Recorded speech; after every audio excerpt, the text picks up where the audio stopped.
Luc. Chapitre 16.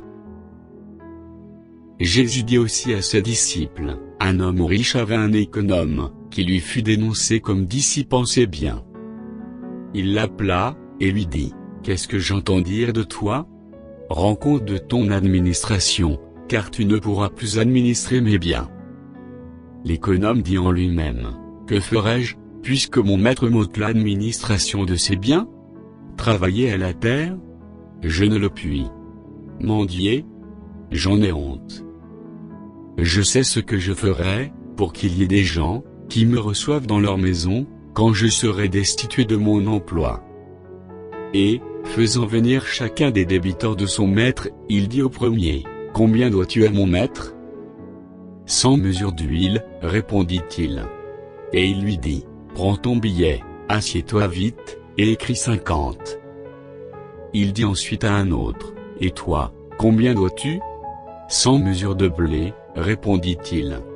Et il lui dit, prends ton billet, et écris 80. Le maître loua l'économe infidèle de ce qu'il avait agi prudemment. Car les enfants de ce siècle, sont plus prudents à l'égard de leurs semblables, que ne le sont les enfants de lumière. Et moi, je vous dis, faites-vous des amis avec les richesses injustes, pour qu'ils vous reçoivent dans les tabernacles éternels, quand elles viendront à vous manquer. Celui qui est fidèle dans les moindres choses l'est aussi dans les grandes, et celui qui est injuste dans les moindres choses l'est aussi dans les grandes. Si donc vous n'avez pas été fidèle dans les richesses injustes, qui vous confiera le véritable?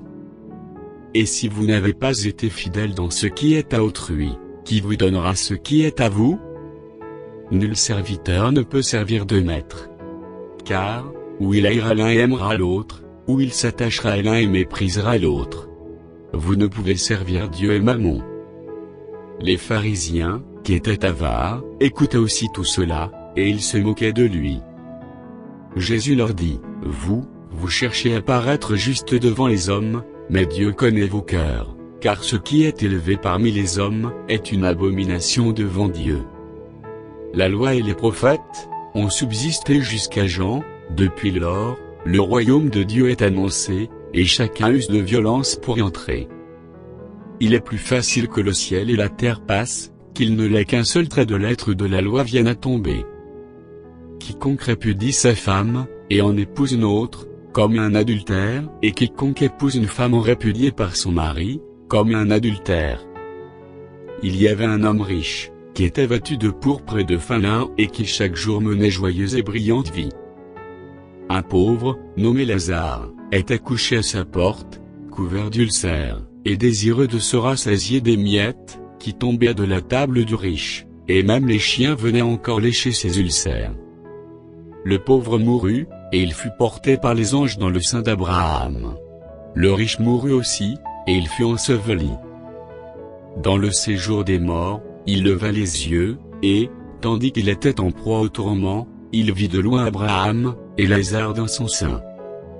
Il s'écria, Père Abraham, aie pitié de moi, et envoie Lazare, pour qu'il trempe le bout de son doigt dans l'eau, et me rafraîchisse la langue, car je souffre cruellement dans cette flamme.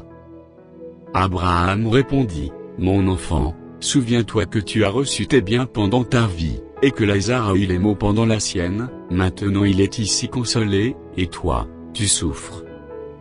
D'ailleurs, il y a entre nous et vous un grand abîme, afin que ceux qui voudraient passer d'ici vers vous, ou de là vers nous, ne puissent le faire.